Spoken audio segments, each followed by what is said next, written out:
How is it going? I know some of you guys have been waiting for an install video on the new OLM fourth brake lights or rear fog lights, whatever you want to call them. So that is what we're covering today. I've got the V2 that we'll install on my GR86. There's 4 different versions of this.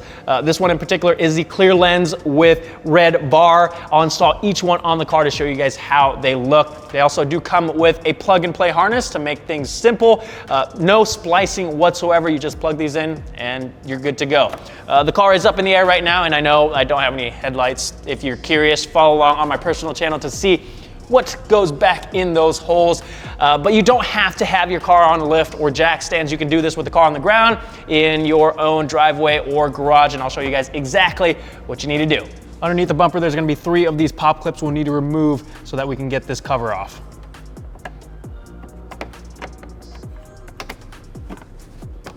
Then we can start popping this cover off of the bumper.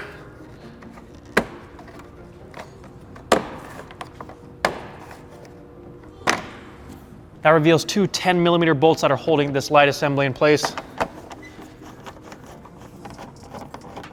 With the bolts removed, we can pull the light out, and we need to disconnect the connector for the reverse lights that's going to be over on the driver's side.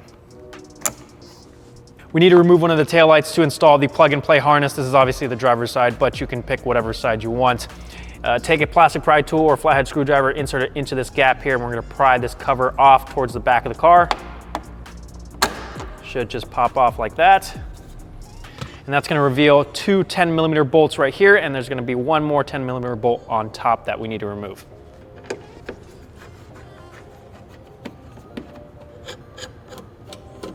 Now we can pull the taillight straight back.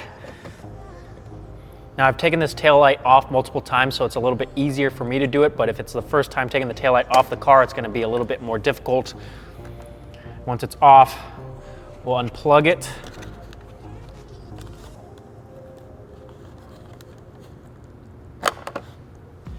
Take something that's rigid and feed it down into the bumper towards the bottom. And once it gets down there, we'll tape the harness to it and pull it up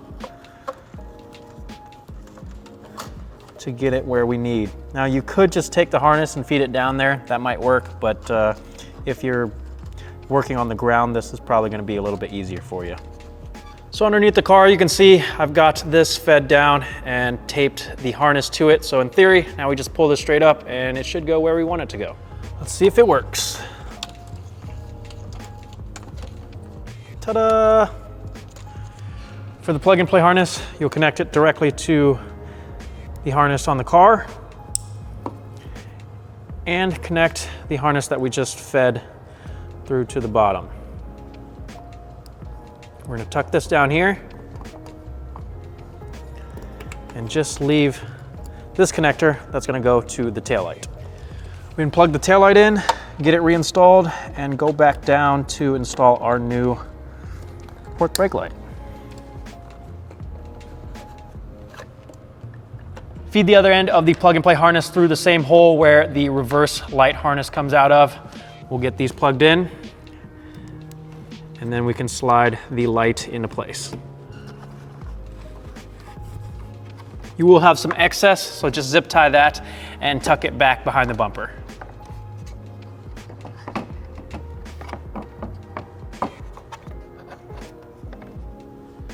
Get the bolts reinstalled and the cover back into place, and we should be set to go.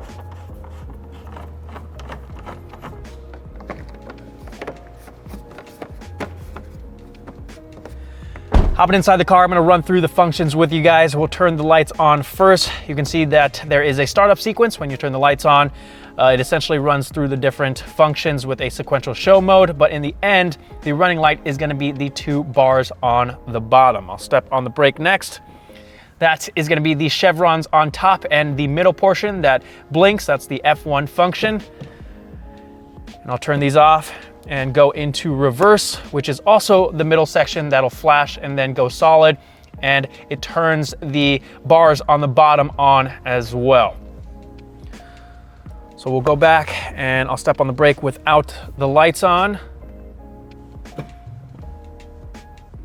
Now, if you don't happen to like the F1 feature when you step on the brake, what you can do to turn that off and just make it completely solid is step and hold on the brake and then turn the lights on and off quickly 3 times. And now when you step on the brake, that middle section should just stay solid. So you can turn that on and off from just within the car. You don't have to flip a switch or anything like that. It's super easy. So you have that option to turn the F1 on or off depending on what your preference is. I'm gonna go ahead and throw the different colors on to show you how those look.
And there you have it, guys. Those are all the functions and the 4 different colorways. We have either the clear or smoke lens with a red or white bar. Let me know what you guys think. Which one is your favorite? Comment down below, or maybe you're waiting for the V1, or maybe you hate both of them. Either way, if you're enjoying the content, make sure you hit that subscribe button, give this video a thumbs up. Don't forget to check out my personal channel. Thank you guys so much for watching.